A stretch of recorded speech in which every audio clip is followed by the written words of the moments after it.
वंदना उन करे जिनसे शोभित है धरा, सबके सुख की कामना ले रहती जिन कल्पना, जिनसे मार्गपथ हेतु निश्चित योजना, पूज्यता उन हेतु जिनसे सजित व सुंदर, जिनसे है का पथ प्रकाश ज्योति से भरा, वंदना उनकी करे सुशोभित है, वंदना उनकी करे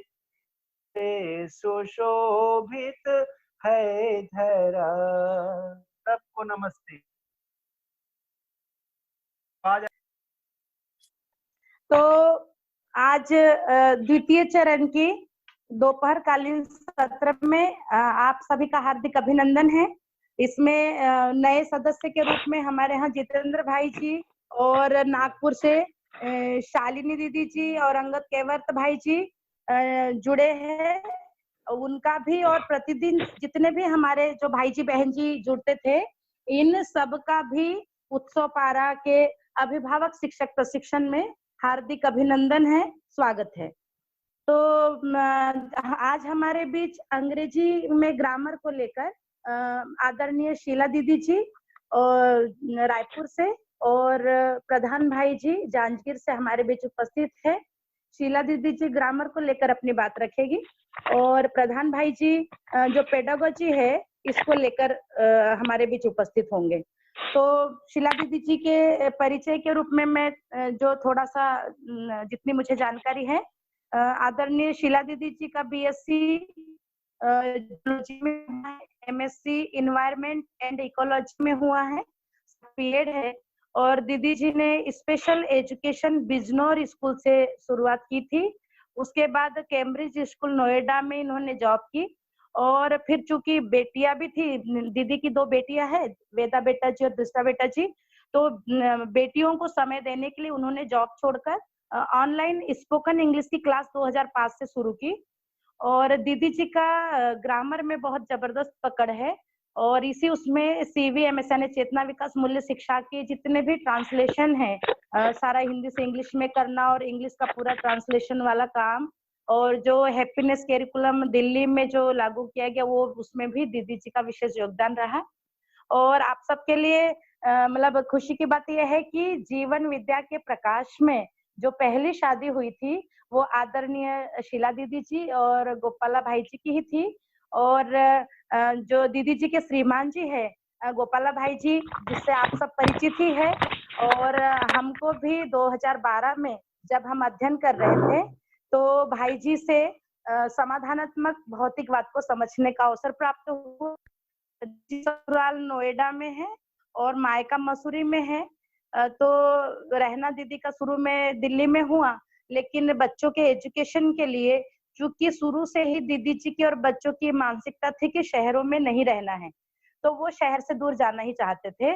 तो इसमें फिर उन्होंने निर्णय लिया कि देहरादून में जाया जाए, जहाँ पर कि बहुत अच्छा प्राकृतिक वातावरण है और हमें पढ़ भी पा रहे हैं कि हमारी जागृति के लिए प्राकृतिक वातावरण भी बहुत महत्वपूर्ण योगदान होता है वातावरण का। तो वहीं पर दीदी जी का बेटियों का पढ़ना हुआ और फिर योग संयोग से इधर जो कि यहाँ पर अभिभावक विद्यालय में भी दीदी का जुड़ना हुआ और ट्रांसलेशन में भी जुड़ना हुआ, और यूनिवर्सिटी में दीदी जी और भैया जी का है ही जिम्मेदारी। जब वहाँ बेमेतरा में जो यूनिवर्सिटी शुरू होगी तो इधर आना ही था। दीदी जब इधर आई और छत्तीसगढ़ वालों से मिली तो कल मैं जब दीदी जी से चर्चा कर रही थी तो बताया कि इधर के लोग मुझे इतने अच्छे लगे कि ऐसा लगा कि आराम से जिया जा सकता है। तो दीदी जी अभी वर्तमान में रायपुर में ही रह रही है और ये हमारे लिए बहुत बड़े सौभाग्य की बात है कि आज दीदी जी अपने लिए समय निकाली है। और यदि मैं देखूं पर्सनल, क्योंकि मेरा भी अभिभावक विद्यालय में पढ़ाने का मुझे अवसर मिला समय देने का बहनों के उससे, तो पूरे अभिभावक विद्यालय की बहनों के प्रति परम श्रद्धेय बाबा जी के प्रति मैं कृतज्ञता सुमन अर्पित करती हूँ। पूरे जीवन विद्या परिवार के जितने भाई जी बहन जी प्रबोधक हमारे श्रेष्ठ बंधु भगिनी हैं, सबका जो योगदान मिला हमको हमारी सूचनाओं को स्पष्ट करने में, और छत्तीसगढ़ के सारे शिक्षक बंधु भगिनी जिनने अध्ययन किया, और उत्सव पारा में जितने बंधु भगिनी जुड़े हैं, पूरे प्रत्येक व्यक्ति का, परिवार का, सबके प्रति मैं कृतज्ञता ज्ञापित करती हूँ।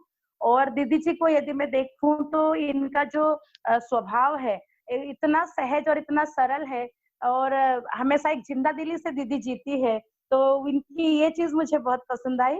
तो अब सुनते हैं हम, और जीवन विद्या के प्रति निष्ठा तो आप देख ही पा रहे हैं। और अभी हमारे घर में जितना भी जैसे चावल है या गेहूं है, दालें है और खांड है, सारा गोपाला भाई जी और दीदी जी के खेतों में जो ऑर्गेनिक उत्पादन हुआ वही पूरा साल भर चलता है। तो समझना और जीना, समझदारी से समाधान और श्रम से समृद्धि के रूप में मैं इस परिवार को पहचान पाई हूँ, और मैं बहुत अपना सौभाग्य समझती हूँ और उत्सव पारा का भी सौभाग्य समझती हूँ कि आज दीदी जी हमारे बीच है। और जब बाद में समय होगा, जब भी ऐसा संयोग बनेगा भैया जी का, तो फिर गोपाला भाई जी भी अपने बीच होंगे। तो मैं बहुत आदर के साथ, बहुत स्नेह के साथ आमंत्रित करती हूँ हमारी आदरणीय शीला दीदी जी को, वो आकर अपनी जो अंग्रेजी में कैसे पकड़ मजबूत बनाए इसके ऊपर अपनी बात रखेगी। तो स्वागत है दीदी जी आपका। तो सभी को नमस्ते। और नमस्ते। मेरा इंट्रोडक्शन तो दीदी ने बहुत अच्छे से दे दिया है, इसमें ज्यादा कुछ जोड़ने को नहीं है। फिर भी जर्नी थोड़ा, क्योंकि मेरी जो भी क्वालिफिकेशन है वो तो स्पेशल एजुकेशन से शुरू हुई थी। उसी दौरान हमारा बाबा जी से मिलना हुआ, जीवन विद्या से इंट्रोडक्शन हुआ, तो फिर सोचने लगे कि कैसा एक्चुअली एजुकेशन होना चाहिए, शिक्षा कैसी होनी चाहिए एक्चुअली, तब जाके थोड़ा ध्यान गया। उससे पहले तो ठीक है, जो परंपरा में चल रहा था उसी में अच्छा मान के ही चल रहे थे। तो जब 1992 में पहले जीवन विद्या का शिविर हुआ, और 94 में 92 में ही अशोक जी और मैंने साथ ही किया, हम लोग साथ ही थे और हमने साथ ही शिविर किया, और जीवन विद्या के आधार पे साथ जीने का भी तभी निर्णय हुआ।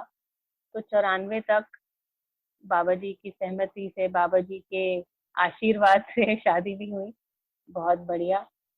तो जल्द ही, मतलब जैसे जनवरी में शादी हुई तो जुलाई में ही प्रस्ताव आ गया था कि भाई हम बिजनौर में एक स्कूल स्टार्ट कर रहे हैं, और आप लोग, हमारी कोई बहुत ज्यादा जिम्मेदारी इसलिए नहीं थी कि दोनों माता पिता हमारे शारीरिक रूप से स्वस्थ थे, और इस रूप से हमें वहाँ पर दिल्ली में रहने की जरूरत नहीं थी।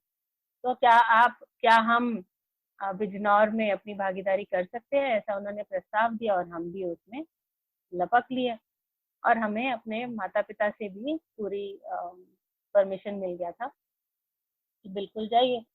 थोड़ा उन्हें जरूर डाउट थे, बट फिर भी उन्होंने बोला ठीक है आप जाओ, क्योंकि कोई गलत काम तो नहीं हो रहा है। ठीक है। ओके, तो ठीक, तो बिजनौर में हमारा 1 साल ही रहना हुआ, और 1 साल में जो हमारे एक्सपीरियंसेस रहे, अनुभव रहे वहाँ पे, तो वो बहुत प्रेरणादायक बोलूंगी कि हमें लगता है कि हाँ, इससे आगे अगर बढ़ेंगे। उस वक्त तो हम बिल्कुल कुछ भी नहीं, बहुत ही कम जानते थे, केवल कुछ शब्द ही जानते थे, और एक बहुत बड़ी आशा थी साथ में। बट उसके आधार पे भी करने से बहुत अच्छे असर ये दिखने लगे, प्रभाव। जैसे आप लोगों ने सब पढ़ा ही होगा जीवन विद्या परिचय में, कि बच्चे, पहले माना जाता था, पहले बच्चे अपने वातावरण से प्रभावित होते हैं, और बिजनौर के प्रयोग से 1 साल तक तो हम थे, 5 साल तक वो चला, और पर 1 साल के अंदर ही अंदर ये दिखने लगा था कि बच्चे ही अपने वातावरण को प्रभावित करते हैं, कर सकते हैं। तब तक तो टेम्पररी ही था जरूर, बट किया उन्होंने डेफिनेटली। तो उससे हमें लगा कि बिल्कुल ये चीज एक जोरदार चीज है, जीवन विद्या, इसको आगे लेके जाना चाहिए। मेरे फिर परिवार की कुछ जिम्मेदारियां थी तो हम वापस दिल्ली चले गए और बच्चों का, परिवार का, अपना कमाई, है ना, वो सब पर ध्यान देते हुए हम लोग फिर दिल्ली में ही, दिल्ली और फिर नोएडा, ऐसे 2 जगह कुछ साल नौकरी भी की। अशोक जी ने भी की और मैंने भी की केम्ब्रिज में। केजी की ही टीचर थी मैं, तो केजी का जो पढ़ाई लिखाई है उसको मैं कह सकती हूँ कि ठीक ठाक से समझ जाती हूँ। जो जितना स्किल वाली बात है, इंग्लिश, हिंदी, मैथ्स, है ना, थोड़ा सा व्यवहार, चेतना विकास के बारे में मैं उस वक्त बिल्कुल ज्यादा नहीं जानती थी, बिल्कुल ही नहीं जानती थी। तब तो कोई ऐसी शिक्षा में चेतना विकास, मूल्य शिक्षा जैसी कोई बात ही नहीं थी। तो बस ये था कि हम जितना बेस्ट कर सकते हैं उतना। उधर ही दिखा कि जब मैं केम्ब्रिज स्कूल में पढ़ा रही थी कि जब तक संस्था, ये जो प्राइवेट स्कूल होते हैं, सब कुछ सबसे अच्छा चाहते हुए भी, क्योंकि मैं वहाँ के बोर्ड डायरेक्टर को भी जानती थी, प्रिंसिपल को भी जानती थी, बहुत अच्छा चाहते थे, अच्छा चाहने वाले लोग थे, अच्छा सोचने वाले लोग थे। बट इतना बड़ा स्कूल चलाने के लिए जो एक फाइनेंशियल एक फ्रेमवर्क होता है, उसको बनाए रखने के लिए, पैसे के लिए, धन के लिए, तो जितने नंबर होने चाहिए बच्चों के, कितने टीचर होने चाहिए, वो सब पर वो बहुत सारा काम कर नहीं सकते थे। तो कुछ उनकी कमियां थी, कुछ उनकी लिमिटेशंस थी। तो फिर मुझे लगा कि यहाँ पर मैं 40 बच्चों की, एक तरीके से केजी में तो माँ ही होती है ना, केजी के बच्चे कोई टीचर के लिए तो तैयार नहीं होते हैं, साक्षरता के लिए। ऐसे वो तो हम लोग जबरदस्ती भेज देते हैं, वो अलग बात है आजकल के जमाने में। बट साइकोलॉजी देखती है तो इतना छोटा बच्चा, 3 से 5 साल का बच्चा, साक्षरता के लिए तो तैयार नहीं होता है। और एक गुरु के प्रति एक निष्ठा जो होती है, श्रद्धा होती है, उसके लिए तो तैयार नहीं होता है। आप जो होते हो, आप माँ होते हो, एक तरीके से अभिभावक होते हो। तो मैं 40 बच्चों की अभिभावक थी, माँ थी, और मेरे अपने 2 बच्चे छूट रहे थे। तो इसलिए मैंने निर्णय लिया कि ये मैं नहीं कर पाऊंगी, और सबको ये इन्फॉर्म करके कि मेरे को तो 6 महीने में ही पता चल गया था। फिर भी क्योंकि बच्चों से लगाव हो गया था, एक जिम्मेदारी थी, बच्चों का भी मेरे प्रति लगाव हो गया था, तो 1 साल पूरा किया वहां पे, फिर छोड़ दिया। कमाने के लिए फिर बहुत मेरा सौभाग्य रहा कि ऑनलाइन इंग्लिश टीचिंग एक मौका मिला तब से। और अपने कुछ मित्रगण थे जिन्होंने बीएड करने के लिए भी मुझे प्रोत्साहित किया, तो बीएड, एमएससी, ये सब उनके प्रोत्साहन से और उनके सपोर्ट से, अपने माता पिता के, सास ससुर के सपोर्ट से हो गया, छोटे छोटे बच्चों के साथ। तो हो गया, ये मैं खुशी की बात है। फिर देहरादून, जैसे दीदी ने बोला, देहरादून गए। इस वक्त इस दौरान अपना जीवन विद्या से बस इतना ही जुड़ना था कि हम लोग सब मित्रगण जब मिलते थे तो कुछ बातें सुनने में आती थी, है ना, हम कुछ डिस्कशन कर लेते थे, उतना रहता था। उस वक्त किताबें भी शायद पूरी तरीके से मैंने तो नहीं स्वीकारी थी, नए नए आए थे उस वक्त। खैर, देहरादून में बच्चों की पढ़ाई हो गई पूरी, और इस बीच अशोक जी ने भी अपना शिविर लेना शुरू किया। जब उन्होंने शिविर लेना शुरू किया तो मैंने उनके स्वभाव में, उनके व्यवहार में एक बदलाव देखा, जिससे मुझे लगा कि ये तो एक्चुअली अध्ययन करने वाली चीज है, केवल ये एक फिलॉसफी नहीं है जिसको आप शिविर करके बैठ के सुनिए आराम से, है ना, क्या बोलते हैं उसको, जब मतलब केवल बातों की चीज नहीं है, इसको अध्ययन करना पड़ेगा। जैसे हम लोग कोई साइंस की किताब पढ़ते हैं क्लास 1 से लेके 12वीं तक, तो वैसे ही इसको भी ऐसे ही पढ़ना पड़ेगा।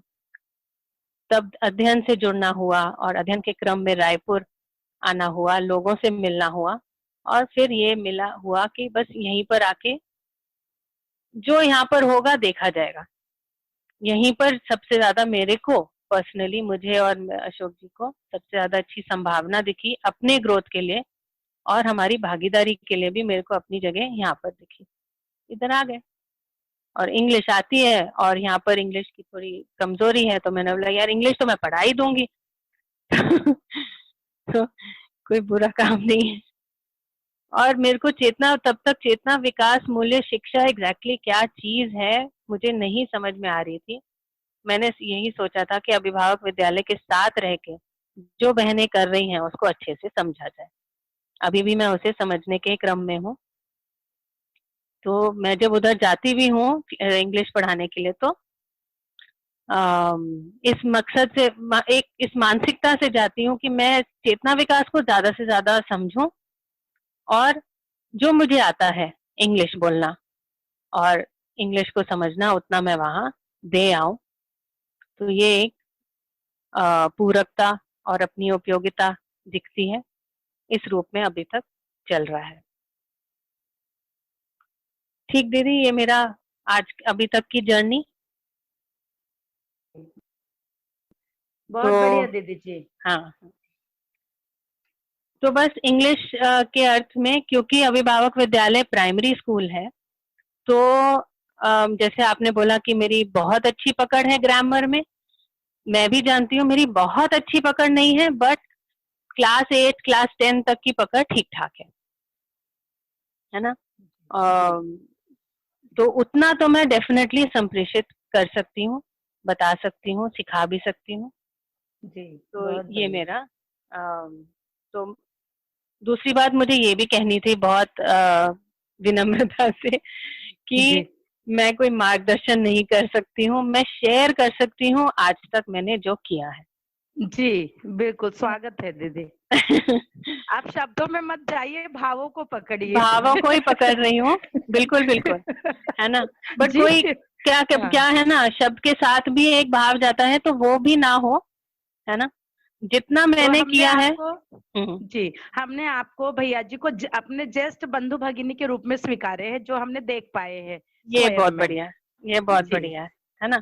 और वो ये इस बात में ये भी राइडर लग जाता है कि मान लो कहीं पर मैं गलत हूँ इस पूरे क्रम में, पढ़ाने में, मेरे एग्जाम्पल्स में कहीं पर, तो वो बिल्कुल फीडबैक के लिए आमंत्रण है, मतलब आप स्वागत है, आमंत्रण नहीं है, स्वागत है। अपन सब साथ साथ ही है दीदी, है ना। हाँ हाँ हाँ, क्योंकि हमारी जो, जिसको हम इंग्लिश टीम कहते हैं, हम लोग अभी तक अपने आप को अपडेट करने की पूरी कोशिश कर रहे हैं, इधर से पढ़ के उधर से पढ़ के, पाठ्यक्रम को देखते, बाबा जी ने ये कहा, बाबा जी ने वो कहा, बट परंतु लेकिन किंतु चलता रहता है आज तक। जी जी, बहुत बढ़िया। तो बढ़िया, आप अपना वो शुरू करते हैं। उसके पहले 1 मिनट के लिए हमारे बीच में अनिशा दीदी भी उपस्थित है, जितेंद्र जोशी भाई जी इंदौर से, शालिनी दीदी जी नागपुर से, जितेंद्र कुमार साहू भाई जी कपालफोडी से, अंगद केवट भाई जी मरवाही से, और आशुतोष भाई जी बिलासपुर से, और लोकेश कुमार भाई जी डीएलएड से। तो ये हमारे नए अतिथि है आज के, और बाकी तो पुराने जो है वो है ही। तो आप सब भाईजियों का भी, बहनों का भी हार्दिक अभिनंदन है उत्सव पारायण में। सभी को बहुत बहुत बधाई, धन्यवाद, स्वागत। थैंक यू आपको। थैंक यू दीदी, नमस्ते सबको। शुरू करिए दीदी। थैंक यू दीदी। ठीक है जी जी, तो मैं शुरू करती हूँ। तो एक तो पहली बात ये जैसे अगला स्लाइड है, तो मैं इसलिए बार बार इसको रखती हूँ कि आप चाहे कोई भी भाषा, कोई भी विषय कितना भी जानते हो, पर आपके पास एक पूरा पहले एक, जब तक वो विजन नहीं होता है कि एग्जैक्टली मैं स्कूल में या इस पूरे फील्ड में कर क्या रहे हैं हम लोग, है ना। तो इस पिक्चर को, इस इमेज को अगर मैं दिखाऊं तो फैलाऊं, तो ये जो पूरा टीचिंग लर्निंग, या जिसको हम अधिगम की प्रक्रिया कहते हैं, इसको मैं इस रूप में देखती हूँ। इसमें और भी बहुत सारे आयाम जुड़ सकते हैं और जुड़ने ही चाहिए, बट सिंपल वे में अगर देखें तो एक टीचर होती है या होता है, एक स्टूडेंट होता है, एक टीचर कह सकते हैं या अभिभावक भी कह सकते हैं इस चीज को, इस व्यक्ति को, एक स्टूडेंट होते हैं, और टीचर जो है कुछ प्रक्रिया करता है या और कुछ विषय वस्तु को ट्रांसफर करता है स्टूडेंट में, है ना। तो अब क्योंकि मैं कह रही हूँ, अब मुझे ये भी सब दिखाई दे रहा है कि ये एरो तो जा रहा है लेफ्ट से राइट तक। एक समय आएगा जब ये स्टूडेंट खुद टीचर बन जाएगा, तो ये एक आवर्तन बन जाएगा। खैर, ये जो सारी पूरी प्रोसेस है जो एक सर्कल के अंदर है, ये अकेले में कुछ नहीं है। जब तक ये एक दृष्टि के अंतर्गत नहीं आती है, एक विजन के अंदर नहीं आती है, तब तक ये पूरा पढ़ेगा ही नहीं। केवल आप इंग्लिश पढ़ा रहे हो और बच्चा सीख रहा है, आप हिंदी पढ़ा रहे हो बच्चा सीख रहा है, ऐसा होता ही नहीं है ना। आपके साथ में, टीचर के साथ में कोई एक दृष्टिकोण होता ही है, एक वर्ल्ड व्यू, हम दुनिया को कैसे देखते हैं वो जाता ही है ना। उसी को मैं, उस वर्ल्ड व्यू को कह रही हूँ विजन। जी, बढ़िया। है ना। तो वो विजन जब जाता है तो ये पूरी प्रक्रिया, ये बच्चा कहाँ पर पहुंचता है, ये जो 4 एरो हैं, ये जाता है कहीं पर एक समाज में। तो ये समाज में एक कैसा व्यक्ति बनेगा, पूरा प्रोसेस वहां तक पहुंचेगा। फाइनली ये जो टीचिंग लर्निंग प्रोसेस है वो समाज में ही जाके प्रमाणित होगा। चाहते क्या है हम, जो ऊपर एक सर्कल है, हम चाहते हैं कोई सोशली मैच्योर, एक सामाजिक रूप में एक जिम्मेदार नागरिक हो, जिम्मेदार माता पिता बने, जिम्मेदार टीचर बने, जिम्मेदार डॉक्टर बने चाहे, और जिम्मेदार नीति बनाने वाला को क्या कहते हैं, तो पॉलिसी मेकर मैंने लिखा है हिंदी में, मैं ठीक से नहीं जानती हूँ पॉलिसी मेकर को हिंदी में क्या।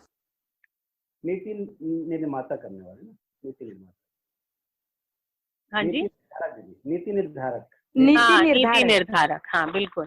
तो नीति निर्धारक अगर जिम्मेदार नहीं होगा और एक ऐसी प्रक्रिया में से गुजरा होगा, तब भी तो वो नीति निर्धारक बना होगा ना, एक बड़ा मतलब मैच्योर एक एडल्ट। तो ये पूरा जो प्रोसेस है जाके उधर जाके प्रमाणित होता है। तो ये बहुत जरूरी है कि हमारे पास हमारा जो दृष्टिकोण हो, जो हमारी दृष्टि हो, जो हमारा विजन हो, हमारा वर्ल्ड व्यू हो, वो सार्वभौम हो, तो ये बात अच्छी पड़ेगी। अधूरा दृष्टिकोण होगा तो अधूरे परिणाम मिलेंगे, है ना। तो जी, बट इस पूरे को देखना जरूरी है, उसके बाद हम आगे जाएंगे। फिर हम देखेंगे कि एग्जैक्टली अगर हम इंग्लिश पढ़ा रहे हैं तो क्या। बस ये एक बात छोटी थी, इसको मैं आगे ले जाती हूँ अगले स्लाइड पे। तो अगले स्लाइड में कुछ मेन पॉइंट्स मैंने डाले हैं, इसको ध्यान में रखना ही पड़ेगा, नहीं तो आप फिर से कहीं पर ना फंस जाएंगे, ग्रामर में ही फंस जाएंगे, उसके रूल्स में फंस जाएंगे और बहुत कुछ चीजें छूट जाएंगी। तो फटाफट मैं इसमें से गुजरती हूँ कि पहली बात तो ये है, in most parts of India English is a foreign language. तो फॉरेन लैंग्वेज क्यों कहा, तो फर्स्ट लैंग्वेज आप सब शिक्षा से जुड़े हुए हैं, एक फर्स्ट सेकेंड थर्ड लैंग्वेज हम सब जानते ही हैं। फर्स्ट लैंग्वेज होता है मदर टंग, मातृभाषा, है ना। तो छत्तीसगढ़ में अगर देखें तो मातृभाषा छत्तीसगढ़ी या हो सकता है हिंदी, सेकेंड लैंग्वेज हिंदी हो सकती है। थर्ड लैंग्वेज क्या होगी, जो थर्ड लैंग्वेज होती है, या तो वो मतलब शहरों में तो वो जर्मन होती है, स्पेनिश होती है, कोई फॉरेन लैंग्वेज ही होता है। यहाँ पर मैं ऐसा कह रही हूँ, थर्ड लैंग्वेज वो होती है, इसको मैं इसका पैमाना बताती हूँ कि थर्ड लैंग्वेज वो होगी जिससे आप केवल कम्युनिकेशन सीखेंगे।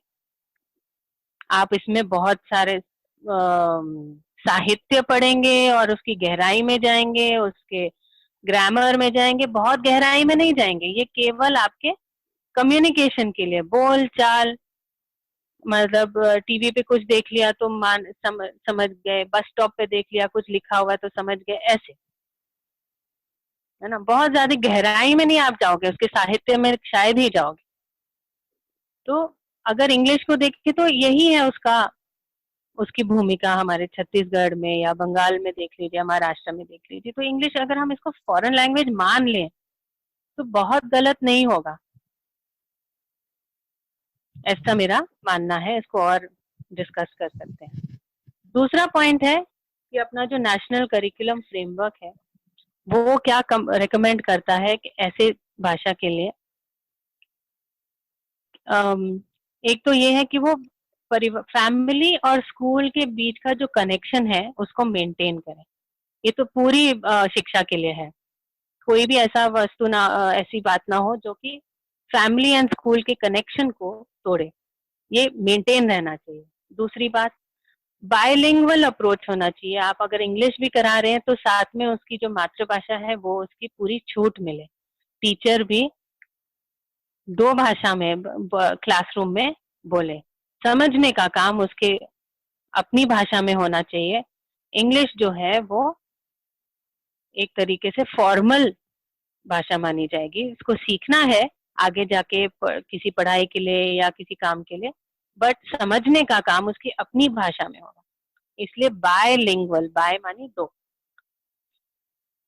दूसरी बात यह है कि जो भी आपकी शिक्षा विषय वस्तु होगा उस वैल्यूज इन द कॉन्स्टिट्यूशन, जो हमारे संविधान में मूल्य है, जो प्रियम्बल में लिखे गए हैं, वो बातें फुलफिल होनी चाहिए। जैसे कि कोऑपरेशन, कंपैशन, रिस्पेक्ट, है ना, और सोशल हार्मनी मानी समानता आपस में, और डिग्निटी ऑफ लेबर, श्रम का सम्मान, है ना, पीस, शांति, है ना, ऐसी चीजों को बनाए रखे, आपस में समानता को बनाए रखे, ऐसी बातें हमारी सारी विषय वस्तु में जानी चाहिए। चाहे आप इंग्लिश पढ़ा रहे हो, चाहे साहित्य पढ़ा रहे हो, चाहे ग्रामर भी पढ़ा रहे हो, आपके ग्रामर के एग्जाम्पल्स में भी ये सारी बातें जानी चाहिए।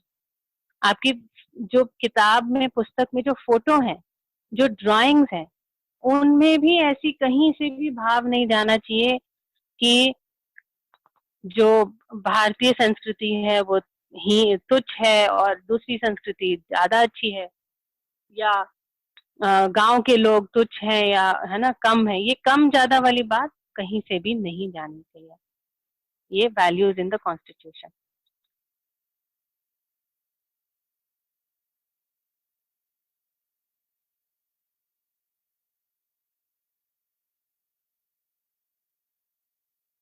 हेलो। भी दिखा लेंगे तो दोनों बातें बच्चा समझ भी रहा है और देख भी रहा है, तो ये एक बायलिंगुअल अप्रोच हो गया। दूसरा है, आपने वीकेंड में क्या किया, अब उसको पता है आपने समथिंग में क्या किया, वीकेंड उसको पता नहीं है बच्चे को, तो फिर आप समझाओगे आपने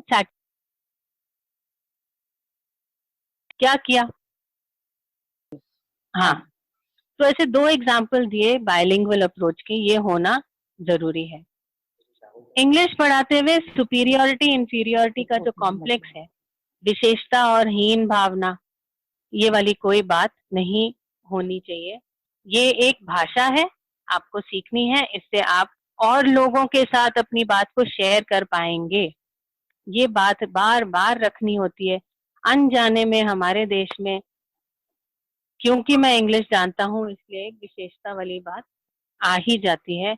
इस चीज को बार बार कक्षा में रखना है कि क्योंकि आप एक दूसरी भाषा, तीसरी भाषा जानते हैं, इसकी वजह से आप और लोगों के साथ शेयर कर सकते हो, ये जरूरी बात है। तब ये पूरा बैलेंस हो जाता है। ये आखिरी पॉइंट को मैं अभी स्किप करूंगी, ये अभी यहाँ पर इसका कोई जरूरत नहीं है, ये दूसरे एक वर्कशॉप के आधार पे था। अब ग्रामर पे आते हैं या लैंग्वेज पे आते हैं अगले स्लाइड पे। तो अभी टाइटल भी मैंने दे दिया, English as a foreign language. ये हम सब जानते हैं, शालुदी ने भी बताया था, शेयर किया था कि किसी भी भाषा को सीखने के 4 मुख्य स्किल होते हैं, लिसनिंग, स्पीकिंग, रीडिंग, राइटिंग। और इसमें मैंने हाईलाइट किया है इन ऑर्डर ऑफ रेडीनेस, कितना बच्चा रेडी होता है उसके आधार पर हम अगले स्टेप पे जाते हैं, है ना।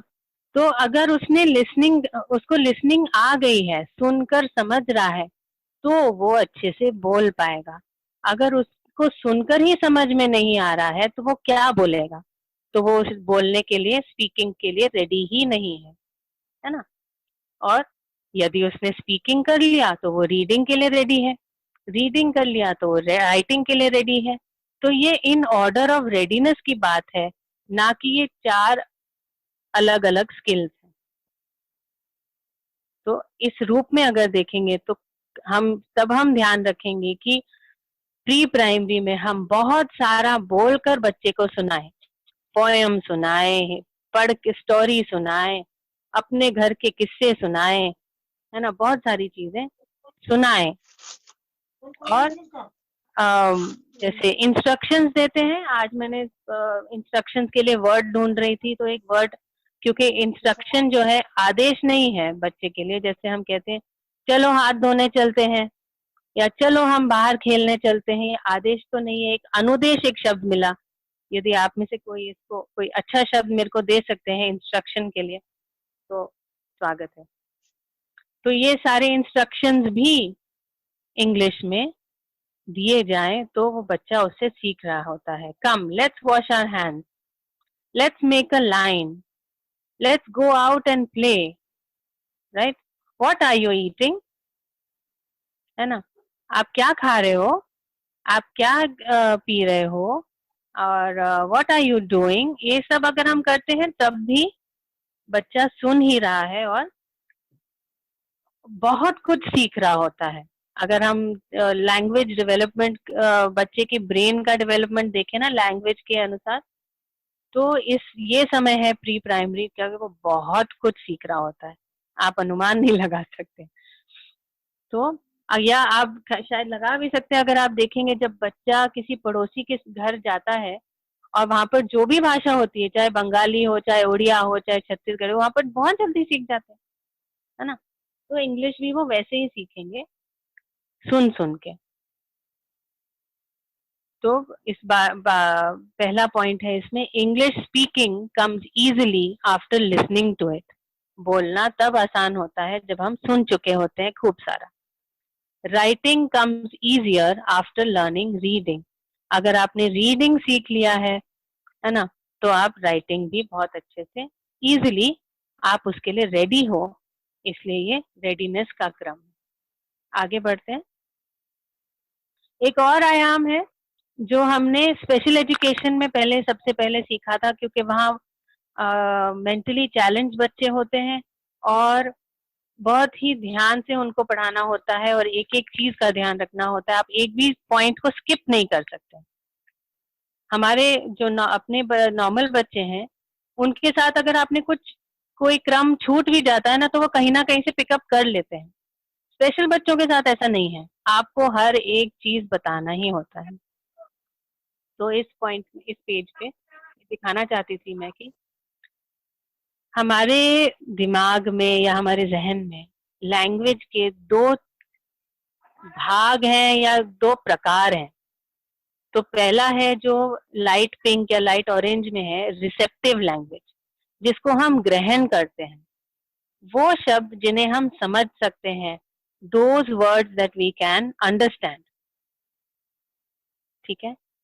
दूसरा है भाषा एक्सप्रेसिव लैंग्वेज, वो शब्द जिन्हें हम अपनी अभिव्यक्ति में प्रयोग करते हैं, जो हम बोल सकते हैं, लिख सकते हैं।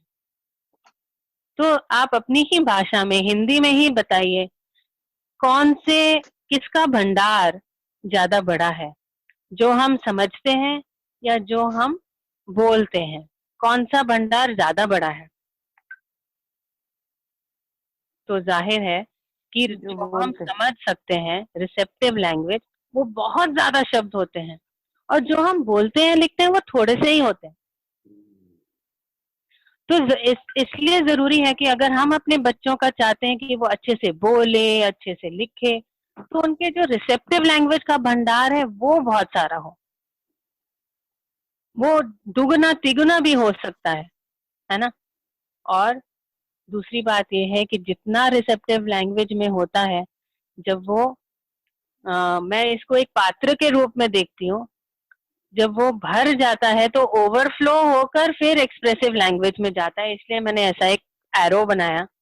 मुझे ये ऐसा मेरा चित्रण है कि ओवरफ्लो होके इसमें निकलता है, ठीक है ना। तो अब हम रिसेप्टिव लैंग्वेज को कैसे बढ़ा सकते हैं बच्चों में, मतलब क्लासरूम में हम क्या करें, है ना, हाउ वी लर्न लैंग्वेज। तो हम क्लासरूम में क्या करें, पहली बात तो ये है बायलिंगुअल अप्रोच रखें, दो भाषाओं में। जो आपको बच्चों को बताना है एग्जैक्टली वो वर्ड, जैसे आपको फ्रूट के नाम बताने हैं तो फ्रूट का नाम आप इंग्लिश में बोलेंगे, बाकी पूरा वाक्य आप हिंदी में बोलेंगे।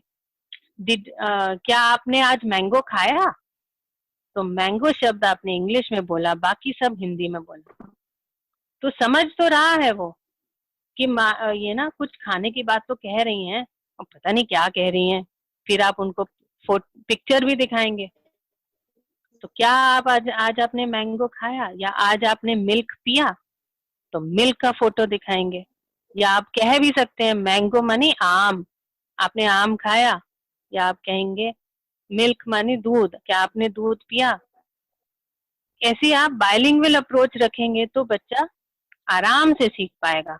आप पूरा इंग्लिश में बोलेंगे did you have a mango today, तो सिर के ऊपर से निकल जाएगा, है ना, और आप बच्चे भी देखते रह जाएंगे और आप भी बोलते रह जाएंगे। तो बायलिंगुअल अप्रोच होना जरूरी है। इंस्ट्रक्शंस, क्योंकि हमारा वो उम्र ही ऐसी है ना, बच्चों की, छोटे बच्चों की उम्र ही ऐसी है कि बहुत सारे इंस्ट्रक्शंस हमको देने हैं। पहली बार बच्चा स्कूल आया है ना, यहाँ जाओ, उधर बैठो, sit here, go there, let's walk, stand in a line, fold your hands, वंदना बोलेंगे, है ना, इतने सारे इंस्ट्रक्शंस हैं। उसमें आपके पास एक पूरा भंडार है इंग्लिश का, आप उसकी अगर लिस्ट बनाने जाएंगे, हमने भी एक लिस्ट बनाई है, बस के इंस्ट्रक्शंस, असेंबली में इंस्ट्रक्शंस, खाते हुए इंस्ट्रक्शंस, पढ़ते हुए इंस्ट्रक्शंस, खेलते हुए इंस्ट्रक्शंस, है ना, बहुत सारे हैं। और उसमें बहुत सारे नाउन्स हैं, संज्ञा, बहुत सारे वर्ब्स भी हैं, मानी क्रिया। और यही दो मेन चीज हैं जो इन दोनों को सीखने के बाद फिर बच्चे को कॉन्फिडेंस आता है कि मैं बोल सकता हूँ। ये दो चीजें हो गई, इंस्ट्रक्शंस होना चाहिए, बायलिंगुअल होना चाहिए, बहुत सारे पिक्चर्स होने चाहिए। क्यों, अब सारी वस्तु तो आप घर पे क्लासरूम में ला नहीं सकते, तो इसलिए हम फिर पिक्चर्स दिखाते हैं। बहुत सारे पोएम्स, क्यों, हमने देखा कि लयबद्ध तरीके में बोलने से बच्चा जल्दी याद करता है। अगर मैं केवल बोलूं walk in a line, stand in line, fold your hand, है ना, या कैन अगर सिखाना हो, कैन मानी सकता हूँ मैं, I can jump, I can play, है ना, ये सारी चीजें अगर मुझे सिखानी है, तो अगर मैं पोएम में लयबद्ध तरीके से सॉन्ग के रूप में गाकर सुनाऊं तो बच्चा जल्दी सीखता है। ऐसा दुनिया भर में हर बच्चे के साथ है, ऐसा केवल हमारे देश में नहीं है। लयबद्ध तरीके कहने से जल्दी सीखते हैं। तो ये रिसेप्टिव लैंग्वेज को बढ़ाने के कुछ तरीके हैं। अगला है एनेक्डोट्स, स्टोरीज। स्टोरीज माने कहानी, ये हम सब जानते ही हैं। एनेक्डोट्स का मतलब है अपने ही जिंदगी से जुड़ी हुई किस्से, कहानियां। अब ये बात मेरे को तब मतलब जीवन विद्या में आने से पकड़ में आई। स्टोरीज तो हम बचपन पहले से ही बताते थे, कुत्ते बिल्ली, है ना, ये अच्छा लड़का बुरा लड़का, है ना, ये सब चीजें तो हम बताते ही थे। बट एनेक्डोट से ज्यादा, क्यों, बच्चे को टीचर के साथ जुड़ने में मन लगता है। ये हमने पहले भी सुना है, बच्चा न्याय का याचक है ना, भाव चाहता है, जुड़ाव चाहता है।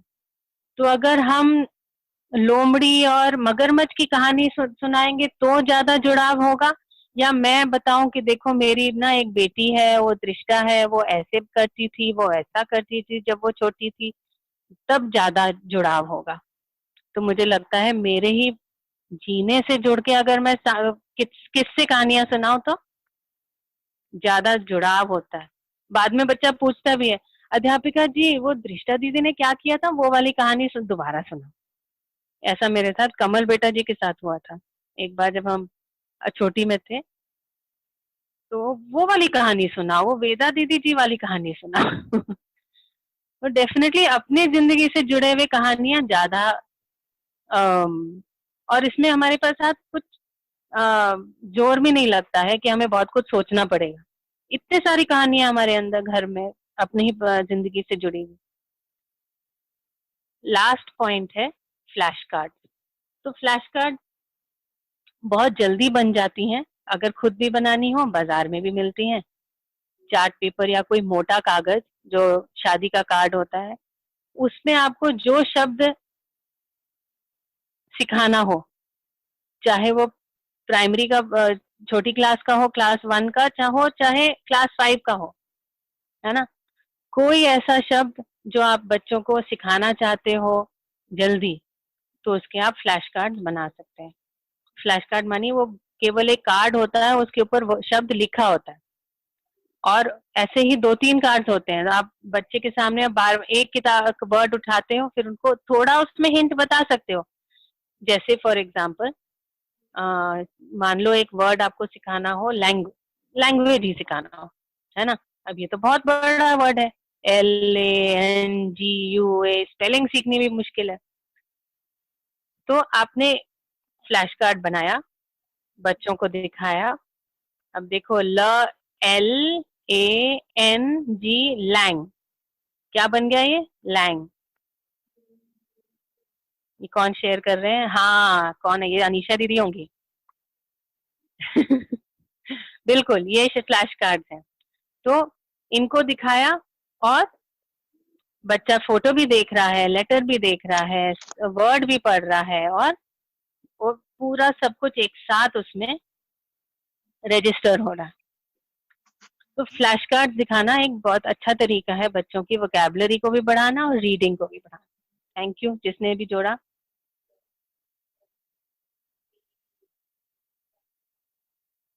एक्सप्रेसिव लैंग्वेज को बढ़ाने के क्या तरीके हो सकते हैं? अब ये नया लैंग्वेज है, मेरी आवाज तो ठीक आ रही है ना? हाँ दीदी। Thank you. ठीक है दीदी, हाँ। ठीक है। तो पहला तरीका है कि रिपीट करो बस, केवल, क्योंकि बच्चे हैं भी अनुसरण के स्टेज में, छोटे बच्चे, ओके, तो वो अनुसरण करते ही हैं। तो ये एक अच्छा है, तरीका है हमारे पास, मेरे पीछे रिपीट करो, है ना।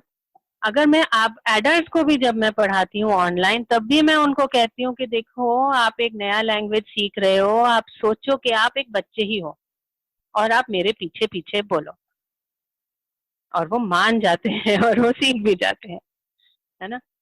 तो रिपीट आफ्टर द टीचर, ये एक बहुत अच्छा तरीका है प्रोनाउंसिएशन को सिखाना, चाहे एक्सेंट को सिखाना, लय को सिखाना, कहाँ रुकना है, कहाँ जोर से बोलना है, सब जो स्टूडेंट है वो रिपीट आफ्टर द टीचर से अच्छे से सीख पाता है। दूसरा पॉइंट है ड्रॉ द वर्ड। आपने जैसे अब मेरे जहन में अभी छोटे बच्चे आ रहे हैं, बट आप ये क्लास 1, क्लास 2, क्लास 3 किसी भी एज के बच्चों के साथ, क्लास 5 तक कर सकते हैं कि आपने जैसे आप कोई वर्ड बता रहे हो, MAT, मैट, ना, अब बच्चे ने उसको पढ़ना तो सीख लिया, मैट पढ़ना तो सीख लिया। अब हमने बोला ठीक है बेटा जी इसको आप ड्राइंग भी करके बनाओ। तो ये जो एक मल्टी सेंसरी तरीका होता है सीखने का, पढ़ाने का, ये बहुत पावरफुल होता है। उसके चित्रण के साथ जुड़ जाता है, चित्रण के साथ जुड़ना बहुत जरूरी है, तब ये बहुत पावरफुल है, तब वो उसके चित्रण में स्मृति में बैठता है ना।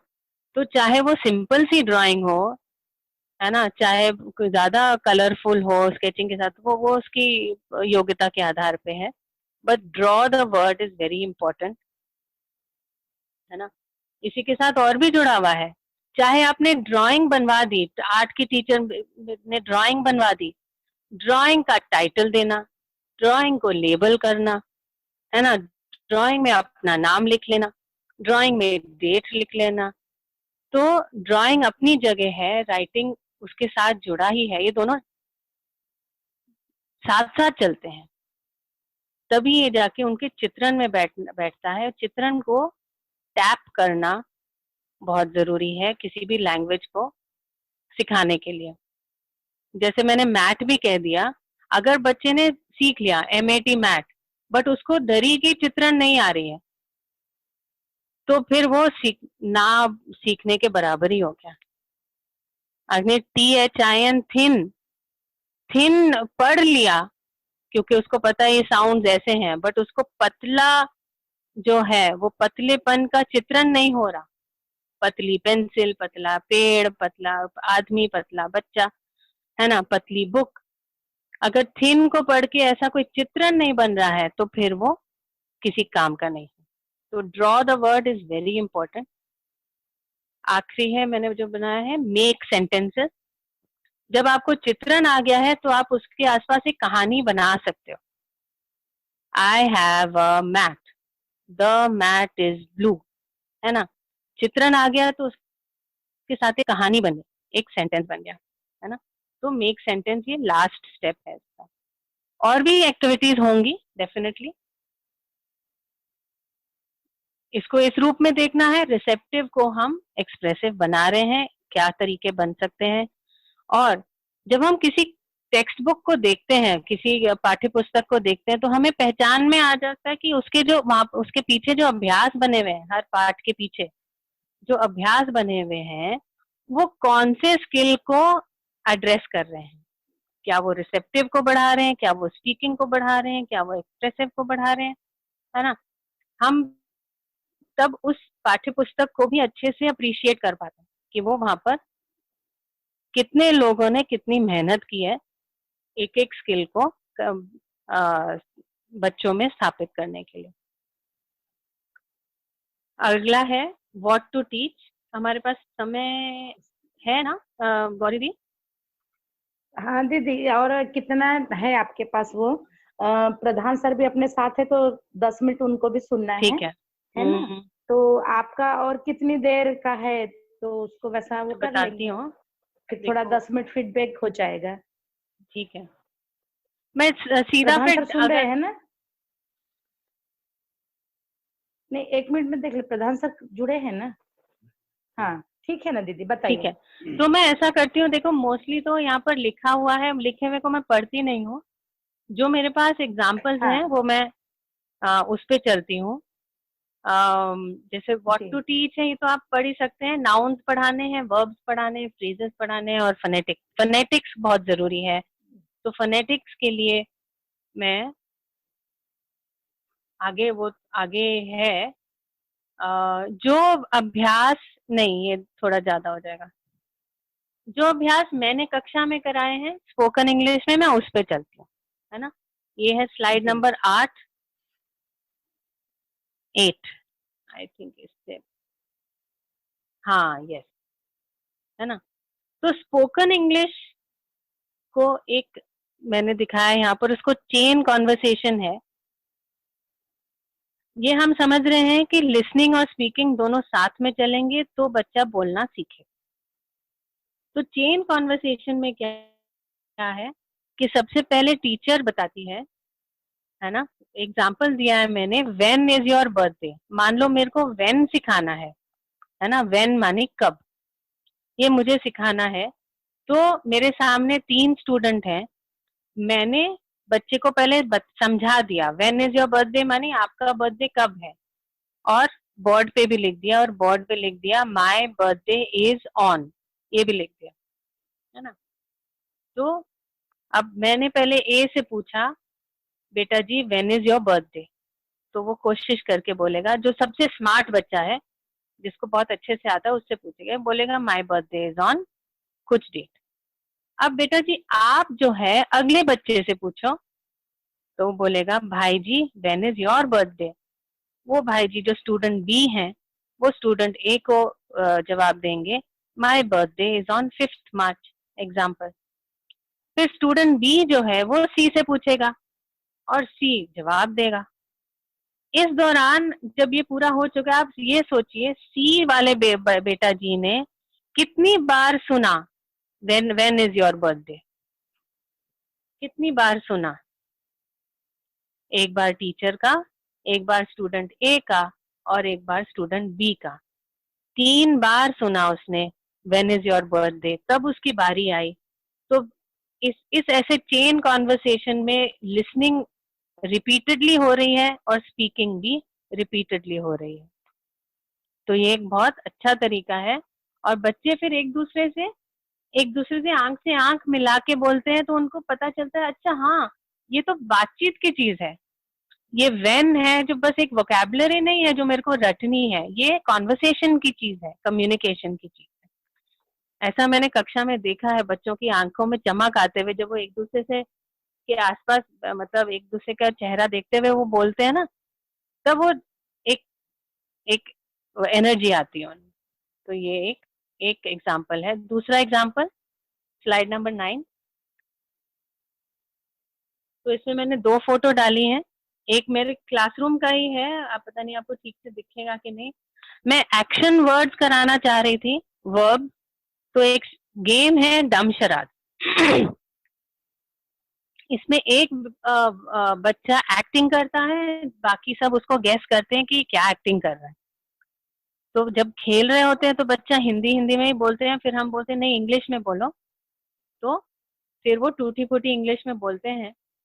तो क्या है, पहले कॉलम में मैंने ड्राइंग में वो बोर्ड पे सबके नाम लिखे, फिर एक लाइन है जहाँ पर वो उन्होंने गेस किया कि नहीं गेस किया, और तीसरा कॉलम है जहाँ पर उन्होंने क्या किया था उसका सेंटेंस है। अगर बच्चा, जैसे पहली बच्ची है आरना, अगर आरना की एक्टिंग बाकी बच्चों ने गेस कर ली तो उसको एक स्माइली मिलता है। ऐसा हमारा गेम है। मतलब बाकी बच्चों ने अगर गेस कर लिया तो ये आपकी उपयोगिता, आपकी पूरकता उपयोगिता हो गई है ना, तो स्माइली मिलता है। तो बच्चा पूरा कोशिश करता है कि नहीं मैं ऐसे भी समझाऊं वैसे भी समझाऊं। तो ये एक, और आंसर में है, मतलब आप केवल एक शब्द भी रख सकते हैं अगर छोटी क्लास है। तो जैसा पहला सेंटेंस है, she is packing her bag, तो अगर आप चाहो तो बैग शब्द रख सकते हैं, पैकिंग शब्द रख सकते हैं। बड़ी क्लास है तो पूरा sentence she is packing her bag. तो ये गेम जो है कई तरीके से मॉडिफाई हो सकता है और आप अपने तरीके से उसको यूज कर सकते हैं। स्पोकन इंग्लिश के लिए बच्चे बहुत मजे से कर सकते हैं इसको। अगले उस पे चलते हैं, डिस्क्राइबिंग अ पिक्चर। इसके लिए आपके पास अलग से कोई पिक्चर होने की, अगर आपके पास है तो बहुत अच्छी बात है, नहीं भी है तो कोई भी किताब उठा लीजिए, ईवीएस की, इंग्लिश की, वहां पर बहुत सारे ड्राइंग्स हैं ही, है ना। और कोई भी ड्राइंग उठा के बोलेंगे आज हम इस ड्राइंग को डिस्क्राइब करेंगे। 2 पार्ट्स हैं इसमें, what can you see and what is happening. क्या दिख रहा है और क्या हो रहा है। तो नाउन्स भी उनको पता होने चाहिए, वर्ब्स भी पता होने चाहिए, दोनों। इस स्लाइड में मैंने वस्तु भी बताई है और एक्शन भी बताए हैं, दोनों। Child, boy, tree, sit, climb, look, watch और शेड मानी छाया। ऐसे ही अगले स्लाइड में है, एक फोटो आप ले आ सकते हो घर से ही, है ना। इसमें भी हेल्पिंग वोकैबुलरी है, बेबी, टॉडलर, क्रेडल, जिसमें वो बैठा हुआ है। अब बच्चों को फोटो तो दिख रही है, वो छोटी छोटी चीजों के नाम नहीं जानते। मार्कर, क्रेडल, है ना, ड्रॉ, स्क्रिबल, फेस, फ्लोर, जमीन को क्या बोलते हैं, फ्लोर, प्राउड। वो बहुत खुश है कि मैंने ये देखो मैंने क्या किया, मैंने बहुत अच्छी ड्राइंग की। ये अलग बात है कि मैंने अपने भाई के ऊपर की, बट, है ना। तो इस तरीके से डिस्क्राइब द सीनरी। तीसरा तरीका है इसमें ही 12वीं स्लाइड पे, इसमें आपने कोई हेल्पिंग वर्ड नहीं दिया। अब ये बड़े बच्चों के लिए है, आप फ्री स्पीच करो, आपको क्या दिखता है। तो इस तरीके से आप अलग अलग तरीके से स्पोकन इंग्लिश करा सकते हैं।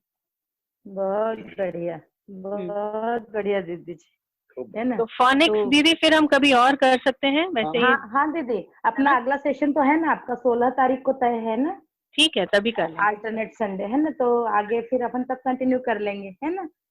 ठीक तो है। खूब खूब बढ़िया, बहुत ही सहज और सरल ढंग से कैसे हम बहुत बच्चों को सिखा सकते हैं। और ये तो मुझे लग रहा है विद्यालय में तो है ही, घर में भी पेरेंट्स ये ऐसे छोटे छोटे प्रयोग करके अपने बहुत अच्छी तरह से सिखा सकते हैं।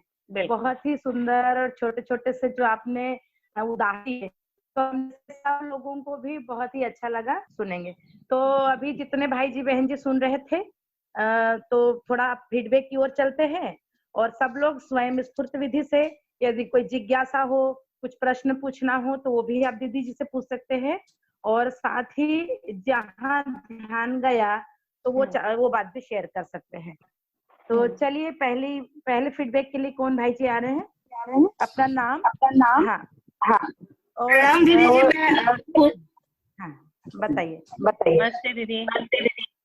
मैं अनूपपुर से ज्योति बोल रही हूँ। नमस्ते।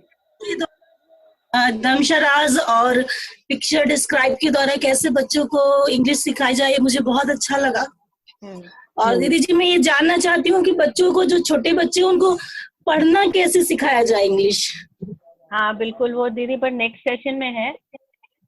फोनिक्स जो मैंने एक स्लाइड है ना, वो रीडिंग का पूरा फिर अलग अगली बार ही जाएगा।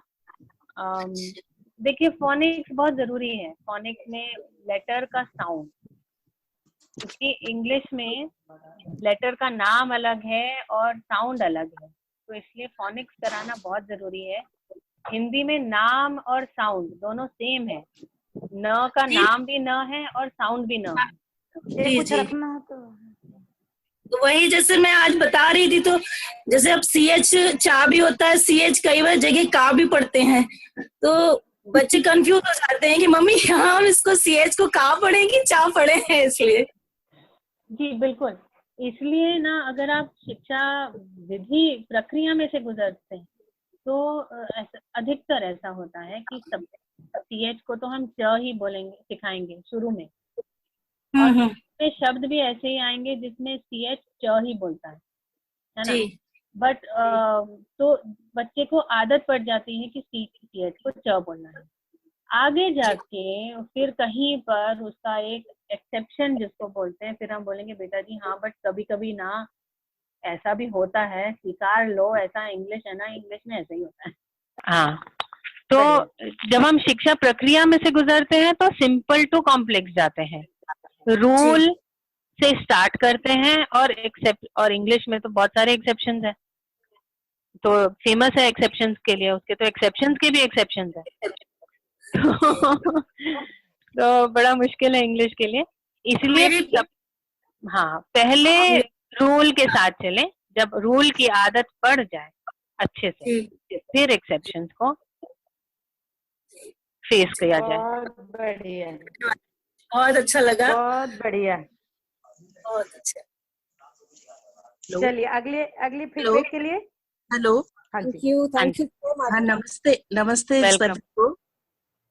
दीदी आपने सारी ही चीजें तो बहुत ही अच्छी बताई हैं, मतलब हमारे लिए प्रैक्टिकली करने के लिए बहुत ही उपयोगी है। पर इनमें जो सबसे ज्यादा मुझे लग रहा है कि इफेक्टिव इसमें कि जो चित्रण करवाना है बच्चों को कोई भी चीज का, उससे बहुत जल्दी कनेक्ट होके और वो सीखने में उसको बहुत मदद मिलेगी। और उसके बाद उसको जो चैन कन्वर्सेशन, ये दो चीजें तो बहुत ही बढ़िया लगी। प्रैक्टिकली तो पूरा ही करने लायक है, पर ये दो पे पहले काम करें, सारी चीजें आसानी से कर पाएंगे। बिल्कुल आप बहुत सही पकड़े हो, क्योंकि मैं 2005 से आज ऑनलाइन इंग्लिश पढ़ा रही हूँ, और सामने वाला स्टूडेंट कभी कभी तो कैमरा पे होता है और कई बार नहीं भी होता है, तो आपके पास केवल एक आवाज होती है और आप भी उनके लिए केवल एक आवाज ही हो। तो इसके दौरान ही मुझे दिखा कि वो सामने वाला मैं तो समझ रही हूँ उस शब्द को और मेरे अंदर चित्रण है, उसके अंदर चित्रण नहीं है, तो वो आगे का एक्सरसाइज भी नहीं कर पा रहा है। तो ये बात बिल्कुल सही पकड़े हैं, चित्रण होना जरूरी है।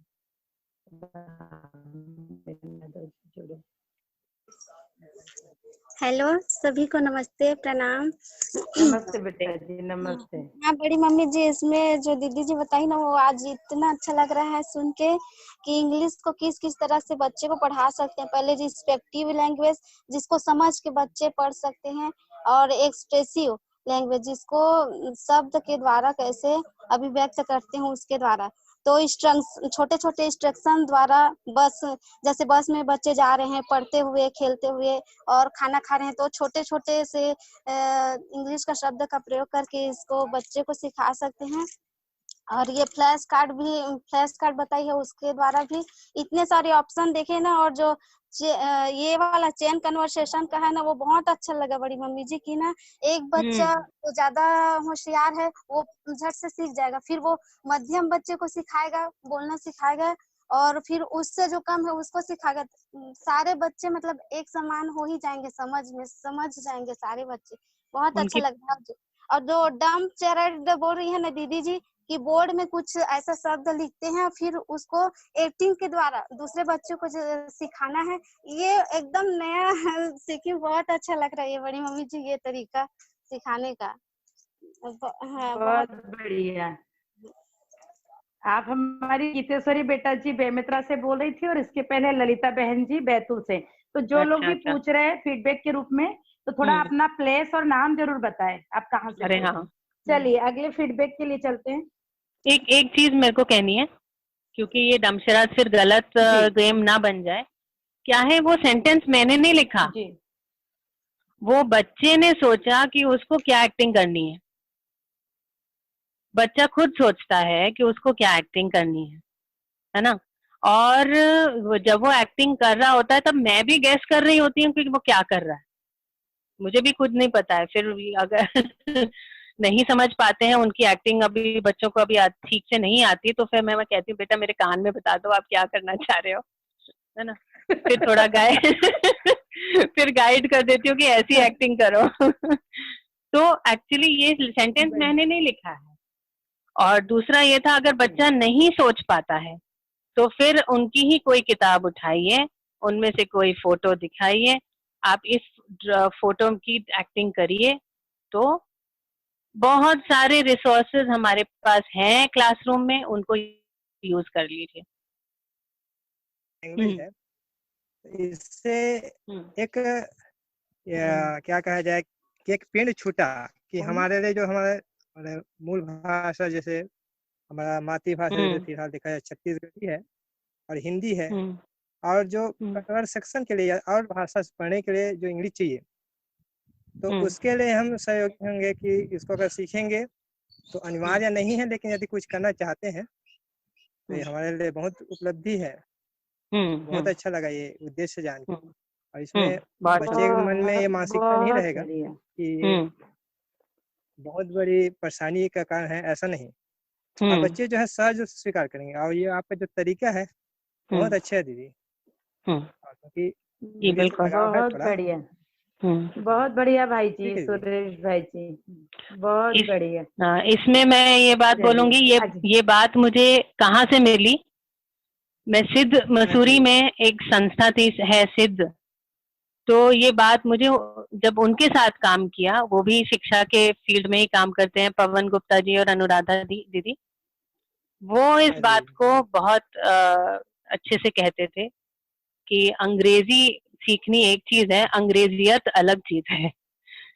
तो उनके साथ काम करते हुए ये बात मेरे को क्लिक हुई। हाँ, गांव लेवल में बड़ी बात हो जाती दीदी, अगर बातें बच्चे के अंदर में जाएंगे तो अच्छे जाएंगे। बिल्कुल। तो इंग्लिश के प्रति अभी तक का जो स्थिति बना हुआ है और अंग्रेजी को लोग समझे हुए हैं, इंग्लिश सीखना है, ऐसे लोगों की मानसिकता अलग जा रहा है। इस उद्देश्य के साथ सीखेंगे तो बहुत अच्छा मानसिकता जाएंगे और सही जाएंगे। बिल्कुल ठीक है दीदी, धन्यवाद। बढ़िया भैया जी, बहुत बढ़िया सुरेश भाई जी। अगले फीडबैक के लिए। हेलो, मैं भोपाल से रूही बात कर रही हूँ। हाँ जी, नमस्ते। जी नमस्ते सभी को। और दीदी जी ने जो बताया सारे जो पैटर्न, मुझे लगा कि हाँ ये बच्चों के लिए बहुत इफेक्टिव होंगे। और मेरे यहाँ भी जो बच्चा है मेरा 3 साल का है, वो भी बायलिंगुअल, जैसे कभी वर्ड्स यूज होते हैं, मम्मा देखो आंट चींटियां जा रही हैं, तो वो खुद ही बताता है अपने, अगर मैंने उसको कुछ डिस्क्राइब किया है कि ये आंट है ये चींटी है, तो वो खुद ही एक्सप्लेन हो जाता है। तो मुझे एक्सपेरिमेंट भी है इस चीज का कि हाँ बच्चे इससे जल्दी सीखते हैं, तो ये तो बहुत अच्छा ही है। और ये जो आपने चेन कन्वर्सेशन का बताया, तो चेन कन्वर्सेशन भी बहुत अच्छी प्रैक्टिस हो सकती है बच्चों के लिए। बस नहीं कहूँगी। बढ़िया, बहुत बढ़िया, बहुत बढ़िया। अगले फीडबैक के लिए हेलो, नमस्ते। हाँ जी, हाँ नमस्ते दीदी। नमस्ते मैं बहन हेमलता। हाँ सुन लिया। मैं हेमलता सूरजपुर से। तो इसमें दीदी ने बढ़िया, तो इसमें थोड़ा प्ले लैंग्वेज चेंज के करो, 2 हाँ भाग हैं बाहर। जी। इसमें मतलब लैंग्वेज के 2 भाग बताए हैं दीदी ने। हेलो, आवाज आ रही है दीदी? बिल्कुल बिल्कुल आ रही, आइए, अब आप कहिए, अच्छी आ रही। आप कहिए। हाँ हाँ आ रहे। हाँ, पहला बताए हैं रेकेप्टिव लैंग्वेज, और दूसरा बताए हैं एक्सप्रेसिव लैंग्वेज। तो रेकेप्टिव लैंग्वेज में जो है वो शब्द जिसे हम समझ सकते हैं उसका प्रयोग करें, और एक्सप्रेसिव में जो है अभिव्यक्ति के रूप में प्रयोग कर सकते हैं वो वाला शब्द। और अच्छा लगा। और इसको मैं अंग्रेजी को समझ रही थी, बहुत मतलब कठिन है ऐसे करके, लेकिन दीदी ने बहुत सरल तरीका से बताया तो मेरे को सरल लगने लगी। बहुत ही सहज गति से बताया। बहुत बढ़िया, कोई अच्छा हो गया, बहुत बढ़िया, हमको भी कंफर्टेबल सरल लगने लगी। अगला जी, अगला फीडबैक। हेलो, मैं शालिनी नागपुर से। और नमस्ते। नमस्ते जी, मैं जी दीदी आई हूँ क्लास में, और मुझे बहुत सुंदर लगा। मतलब अब मुझे लग रहा है कि ये ही क्लास मुझे करनी चाहिए, बहुत इम्पोर्टेंट हो गई मेरे लिए, क्योंकि ये काम मेरे लिए मुश्किल नहीं है। मैं ये कर सकती हूँ काम, और मैं बच्चों के साथ काम कर सकती हूँ। अभी मेरा थोड़ा सा क्योंकि थोड़ा सा अध्ययन हो रहा है मेरा, तो ये काम मतलब मुझे बहुत पसंद आया, मतलब ब्यूटीफुल। Thank you. वेलकम। बहुत बढ़िया दीदी जी, स्वागत है आपका। और शालिनी दीदी जी अभी नागपुर को मत रही है सम्मेलन के लिए, है ना, तो बहुत बहुत बधाई दीदी को, अग्रिम शुभकामनाएं। चलिए तो अगले फीडबैक। नमस्ते दीदी। हाँ सुन रहे हैं ना? हाँ सब हाँ जी, हाँ जी। हाँ दीदी, इसमें मैं जो है मेरे बच्चे में, मैं मिडिल क्लास में पढ़ाती हूँ इंग्लिश। तो जो पिछड़े बच्चे हैं उनको सिखाने में मुझे बहुत ट्रबल महसूस होता था। अब ये इस तरीके से मुझे लग रहा है कि अब उन बच्चों को भी मैं उसमें ले आ पाऊंगी। बहुत बेहतरीन तरीका मुझे लगा दीदी, आपको बहुत बहुत धन्यवाद इसके लिए। श्योर दीदी, इसका जो बच्चे पीछे रह जाते हैं ना, उसका अधिकतर एक कारण यही होता है कि उनको क्रम से नहीं पढ़ाया गया है, इन ऑर्डर ऑफ रेडिनेस। सही बात। उनका सुनना ही नहीं पूरा हुआ, और उनको रीडिंग राइटिंग हम आमतौर से हम देखते ही हैं, ABCD कराना शुरू कर देते हैं और सुनना उनना कुछ हुआ नहीं होता है। हाँ बिल्कुल, है ना। तो उनकी गलती भी नहीं है। स्कूल है प्राइमरी में, तो सीधा वैसे लिखवाना ही शुरू करवाते हैं, लिखवाना पहचानवाना उनको शुरू करते हैं। जी जी जी बिल्कुल। बट आप देखेंगे अपनी SCERT की जो इंग्लिश की किताब है, वो बहुत मतलब सुनने पे भी ध्यान दिया उन्होंने, एक्सरसाइजेस हैं उसके, स्पीकिंग पे भी एक्सरसाइज। तो जो पिछड़े बच्चे हैं उनको मैं कैसे ला पाऊंगी मुख्य धारा में, ऐसा मुझको लगता था। इससे एकदम आसान हो गया, और मुझे खुशी भी हुई कि तरीका मालूम हो गया कि उनको किस तरह से सर्व करूं तो उस वे में आ पाएंगे। जब भी लगे कि कोई छूट रहा है, उसको बैक एक स्टेप ले जाइए। अगर रीडिंग नहीं आ रही है तो स्पीकिंग कराइए, अगर राइटिंग नहीं आ रही है तो रीडिंग कराइए। है ना। तो बैक स्टेप कर लीजिए, उसको पहले फिलअप करते हुए फिर आगे बढ़ेंगे। बहुत बहुत धन्यवाद दीदी, बहुत खुशी हो रही है मुझे। खूब बढ़िया, बहुत बढ़िया अमिता दीदी जी। हाँ, और एक दो फीडबैक और लेते हैं। क्लास में अल्फाबेट से स्टार्ट कर देते हैं, तो बच्चों को उनका लिसनिंग पावर बढ़ाने के लिए पोयम वगैरह पहले सिखाना है। हाँ, फिर अल्फाबेट से सिखाना है। हाँ 7 साल भी हो सकते हैं, 7 साल के।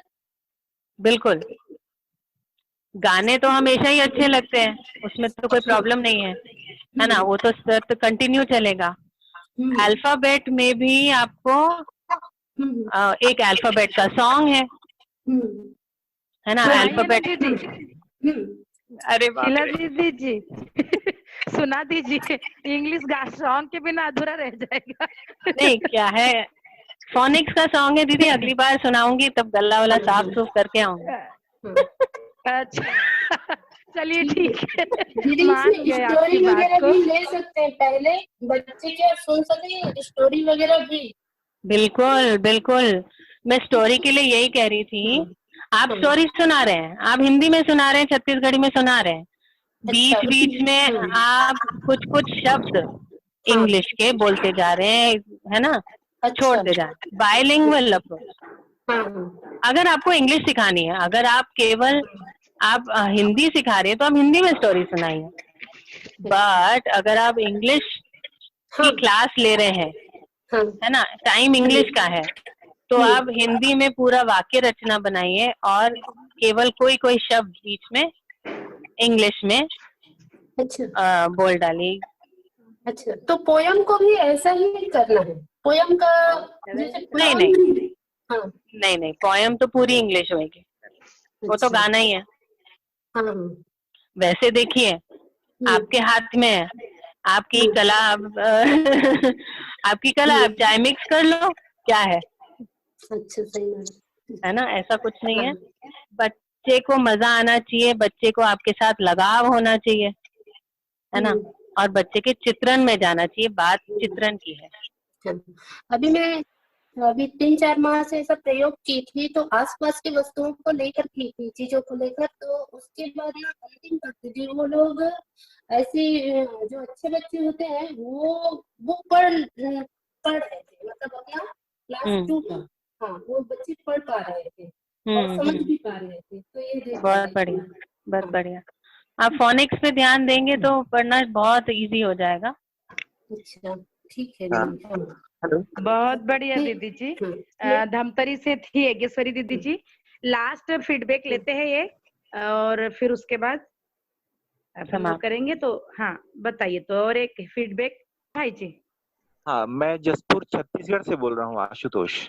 हाँ जी, आपकी एक बात बहुत अच्छी लगी कि अपने जीवन से जुड़ी हुई कहानी अपने बच्चों को बताओ करके। हाँ जी। तो अभी तक जो मैं बता रहा था वो लायन वाली बात और क्रोकोडाइल वाली बात, तो इसको मैं चेंज करूंगा बहुत, और मुझे लगता है कि बच्चों से जुड़ने में ये बहुत मददगार साबित होगा। और एक बात आपकी बहुत और अच्छी लगी कि समझना जो है अभिव्यक्ति से ज्यादा होता है, उसको जितना ज्यादा सुनाएंगे वो और होके वो अभिव्यक्त होगा, वो वाली बात बहुत अच्छी लगी आप, है ना। और हाँ बिल्कुल बिल्कुल, और सब लोगों से जुड़ के बहुत अच्छा लग रहा है। बड़ी बात तो ये है, अंग्रेजी सीखना एक अलग बात है, पर जिस मानसिकता से आप सिखा रहे हैं और लोग जिस मानसिकता से सुन रहे हैं, सीख रहे हैं, वो ज्यादा अच्छी बात लगी मुझे आज की। धन्यवाद भाई जी। धन्यवाद भैया। अपन सब साथ साथ ही है, आप निरंतर 1 महीना बने रहिए, सारे विषय भी सीखे जाएंगे और अपन साथ साथ होने का सुख भी ले पाएंगे, है ना। तो हर दिन अलग अलग सब्जेक्ट को अपन समझ पाएंगे। हाँ, क्योंकि अब टाइम भी हो रहा है, तो हाँ जी, हाँ जी, हाँ, तो अपन अपनी बात को आज यहीं समाप्त करते हैं।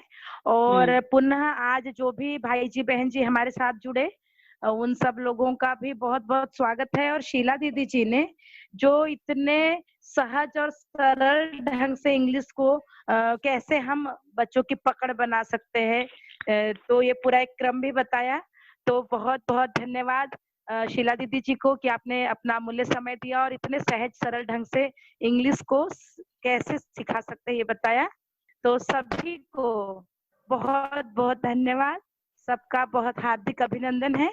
और कल हमारे बीच उपस्थित कल हिंदी विषय को लेकर शालू दीदी, हाँ जी, शालू दीदी, हाँ, शालू दीदी का हिंदी का है। और साथ में जो हमारे अखिलेश भाई जी है दिल्ली से, जो अभी वर्तमान में जिला शिक्षा अधिकारी के पद पर कार्यरत है, तो वो भी साथ में होंगे। तो कल हम सुनेंगे हिंदी को में कैसे पढ़ना, लिखना, सुनना, बोलने का क्रम होगा। जैसे आज इंग्लिश का सीखा वैसे कल हिंदी का सीखेंगे। तो सबको बहुत बहुत धन्यवाद। और शीला दीदी जी, आपको पूरी उत्सव पारा टीम की ओर से हार्दिक कृतज्ञता। सबकी ओर से नमस्कार दीदी, हम सबकी ओर से नमस्कार दीदी। सबको बहुत बड़ा नमस्ते। और आप खुश जाइए और सब कुछ मजे से कीजिए, खुश रहिए, बहुत अच्छा, खुश होके ही करना सब कुछ। जी।